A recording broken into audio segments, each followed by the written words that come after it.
Right, so it's fallen to me to give you the kind of, I suppose, a little bit more of the structure for the programme and a sense of the kind of the reach that we undertook with the project. So it was funded by the Arts Council Strategic Touring Programme, and with all of the kind of intentions that Jonathan and Ian have so eloquently kind of explained. I'm just going to kind of take us through the kind of the reach and the approach very briefly.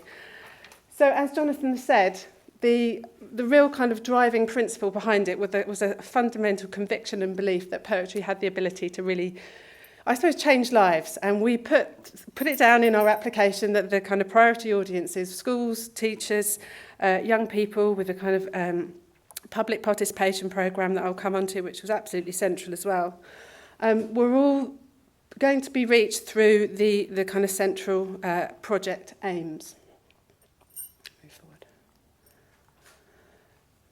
So the aims of the overall project as part of kind of having such huge fun within museum and gallery spaces was to really kind of fuse that line between visual literacy and literacy. It was a really kind of confident space that we felt that the material was really strong in. So we debated the connections between the programme and the media, and we were particularly interested in trying to find a really kind of strong visual image, which now you know some of the stories behind the portraits. I'm not sure those images are quite as strong. They're quite kind of accidental and kind of creative. But the kind of sense of personifying the people and their work, just making that link between living poets and a sense of this is what a poet can really look like, we felt was a very kind of tangible and inspirational part of the project.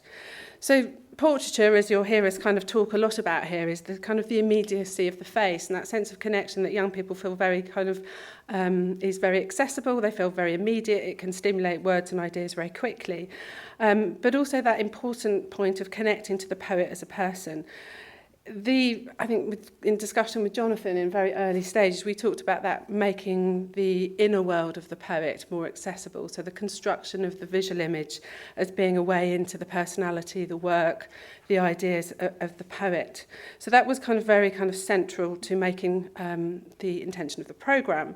But we're also aware that our partners needed to have a compelling exhibition. This is a public exhibition where we're looking to draw up to 10,000 visitors in each 3-month run. So the body of work needed to translate as an exhibition as well as a stimulus for learning. So in that sense, it needed some kind of careful curation. For the young people, and particularly for the schools, the intention was not to just work with familiar poets, but to actually look at poets in a way that it was, as I said, an insight into their inner worlds, but also realising that poets were stimulated by different things. So in terms of, we didn't spend a lot of time looking at the body of work connected with those poets. We did look at some, but really the intention was to look about how poetry can be inspired by life, culture, politics, but more importantly, the poet's ability to really probe, think, critique, have new ideas, and essentially give wonder to words and language. So, as I said, the link between visual literacy and literacy we felt was a natural one. Our partners, Jonathan's talked a little bit about the kind of granularity of literacy and the kind of literacy levels. And we worked as a gallery to find new partners, but also partners who we'd worked with before. So we had a real range of diversity of kind of space, place, experience, and also audience reach and confidence of reaching different audiences. We were fortunate enough to have access to the data for the National Literacy Trust kind of cult literacy, I think we call them kind of cold spots or kind of areas of deprivation. So with a mapping of both ambition of where we would like to work, but also taking into account those kind of areas where we knew that we could make a difference with the programmes, particularly for schools and young people on the ground. So it was a mixture of kind of cultural literacy, but also kind of literacy levels and opportunity that we put together. And you'll see where we were active with the project. It also meant that we went right across the country in many senses, which was exciting for us in terms of movement of the collection. Obviously, part of this was about moving the Portrait Gallery collection across the country, as we're very committed to doing. So our programme delivery partners, we've heard from National Literacy Trust, and you're going to hear shortly from Apples and Snakes, a really kind of significant partner in the reach, both in terms of the public programme, but also some of the in-depth work we've developed with young people. We had an audience development consultancy supporting the introduction of the project on the ground. And this afternoon we'll be looking a little bit more on how we fashioned the kind of partnership in terms of local programme delivery. So making the exhibition, it wasn't just drawn together from the curators at the National Portrait Gallery. It was an opportunity for our youth forum to get involved.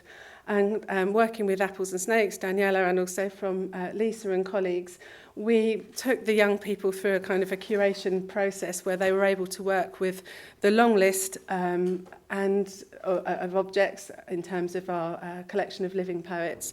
But we're really kind of interested in that blend of strength of visual image, but also some of the poets they'd heard of. At this point, we didn't have an image of Kate Tempest in the collection, so they were quite animated about who should be in the collection, who wasn't there. And we've made kind of moves, obviously, to acquire that image. We weren't able to do it for the first exhibition, but we did have the Kate Tempest image unveiled in Lincoln as part of that exhibition. So we were able to acquire as part of the project too, which was pretty exciting. We didn't plan to run a website, and in some ways this is a salutary kind of lesson of what we could do in-house. This was an exhibition website or project website that we pulled together on the very kind of basic gallery template. We felt early on that we weren't going to be able to produce lots of print, and actually Erin, who you'll hear from later, we worked on developing a teacher's resource pack. And then we realised that there's so much activity going on with the project itself. Making sure that we had some sense of recording the energy in each venue was absolutely central to both inspiring other venues, but also giving a publishing platform. We were talking a lot about new work, a lot about kind of inspiration from the projects, and yet without this kind of site, we were really struggling to make all of that work visible beyond the exhibition itself. So the activity, again, we'll come on to hear a little bit more. It was a school's resource pack. We had interpretive audio from the curator at the gallery and Andrew Motion promoting the links to the Poetry Archive and their rich resources. Participation projects, where we're working with photography students. You'll hear more about that during today. And then there was lots of social media activity that we encouraged with the hashtag Picture the Poet. And then in different places, our partners managed to use social media in kind of very different ways, linked into their own strategies. So with hindsight, did it really work? Well, it did give some visibility to the project. It certainly, I think I've got memories particularly in Preston where without that platform we wouldn't have had the ability to publish local poets' work. Other partners took forward the publishing into zines and newspapers, which I hope they'll share with you. It gave us a very kind of quick marketing vehicle for each venue. I think individually our partners wouldn't have been able to produce a website for just a short 3-month exhibition. And it also gave us that sense of sharing momentum of ideas of there's an exhibition about to come, this is what it's achieved. But it had some sense of visibility for teachers knowing what was coming and what perhaps they were signing up to or could sign up to, given what previous experiences had been. So I think we would say, yes, it did kind of maintain momentum. So it was a very quick oversight. I hope I'm on time, but I'm going to pass over to Lisa Mead, who's Artistic Director at Apples and Snakes. And Lisa's just going to take us through the other kind of absolutely central partnership in the Picture the Poet project. Lisa, thank you.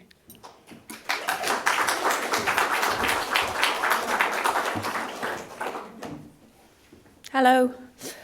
There we go, that's me.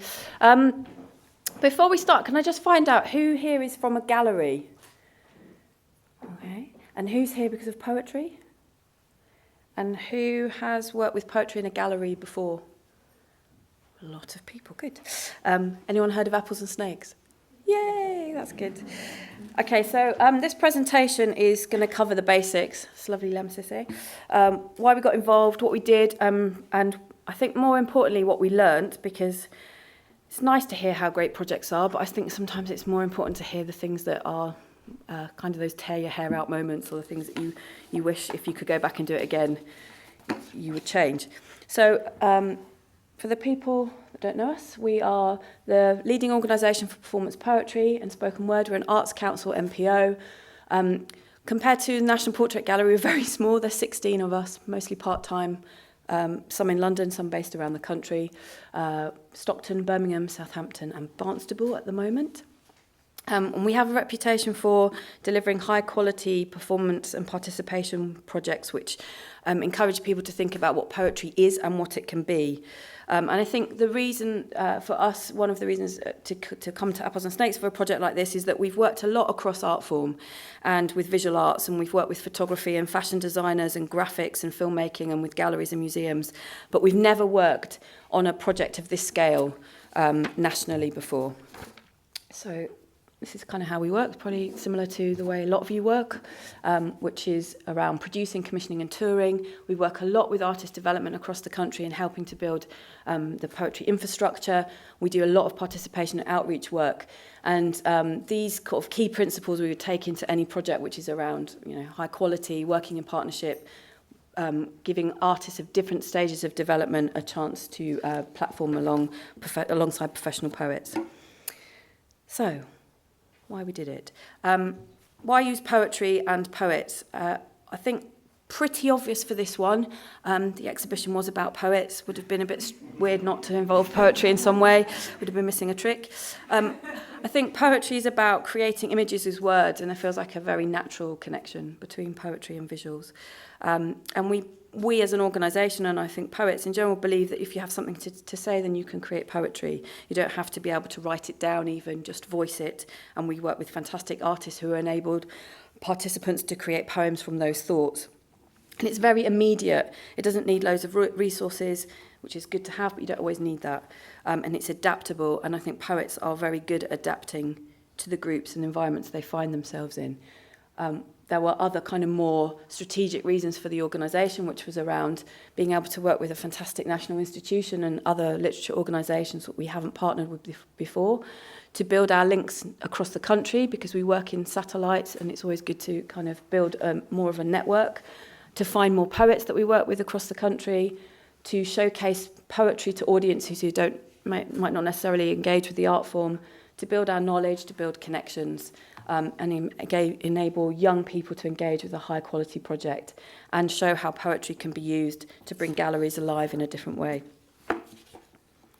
There's some people enjoying an event, having a lovely time. So, what we did.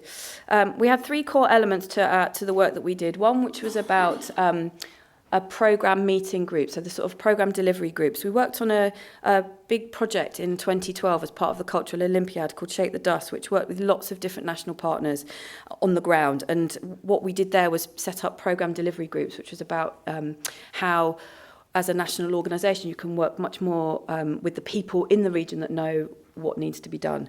So it was kind of trying to see if a model like that could work on a programme, a different programme. We delivered participation programmes which focused on young people in informal education settings, and there's a whole range of different groups that we work with. And in each gallery we had a live event which was about showcasing the work from those programmes and the local poets and poets that were featured in the exhibition. We delivered 56 workshops. 43 of those participants performed at the live events. We did 6 live events and we had 455 people attend. There are some young people performing, which I think was an amazing experience for all of them to be able to perform in a local art space alongside some well-known poets. What worked? I think the participation programme was really effective. We engaged lots of young people and new audiences. Some of these are some of the things that came out of the programme. We were able to run more events in the gallery spaces, working with local partnerships, which is kind of what we really hoped would happen. The live events particularly got really amazing feedback, and some of the films that we'll show over lunchtime show people's responses to that, and I think they're really worth checking out, because there are a lot of people that were really used to coming to their gallery but had never come to an event like this, and it showed how the gallery could be used in a different way. So like in Preston, we know that the poets in Preston have formed themselves into a collective in order to do more work. So these are the sort of things that you hope when you do a project like this, that more stuff comes out of it.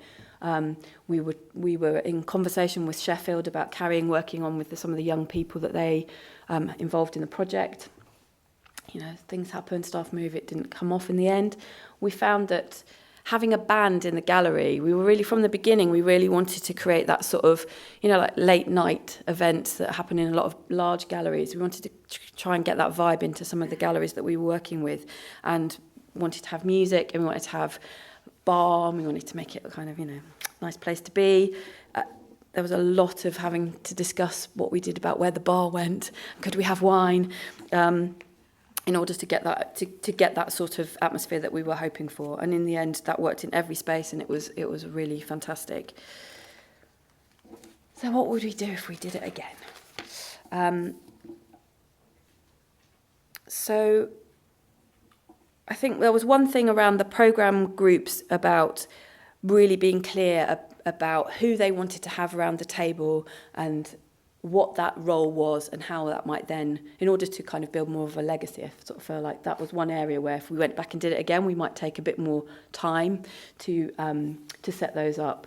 The participation work, again, a lot of this is to do with logistics, but it would be really nice if a lot of the groups that we were working with only came to the gallery at the very beginning to look at the exhibition and at the end to perform. But if there was a way to build more of that during the programme, obviously, we'd, you know, with the hope then that would continue afterwards.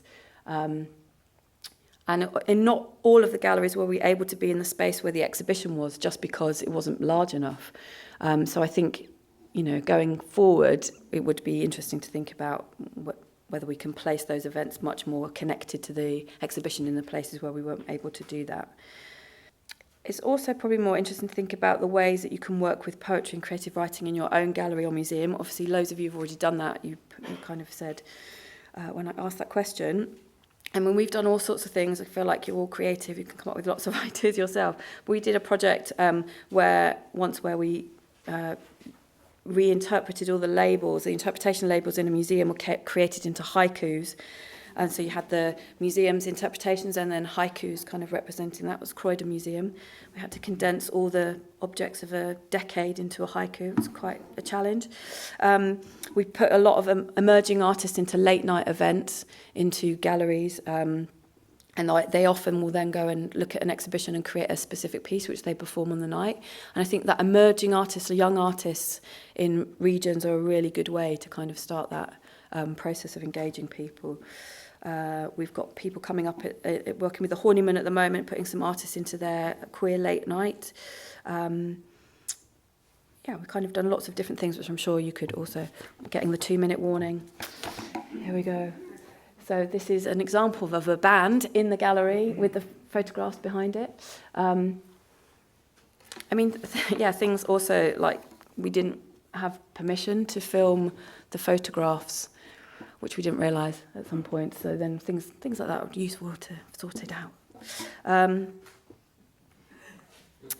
These things come up, don't they? You learn. So that's us, applesandsnakes.org, if you want to follow us on Facebook or Twitter, find out more about what we're doing, or come and talk to us at some point during the day. Thank you.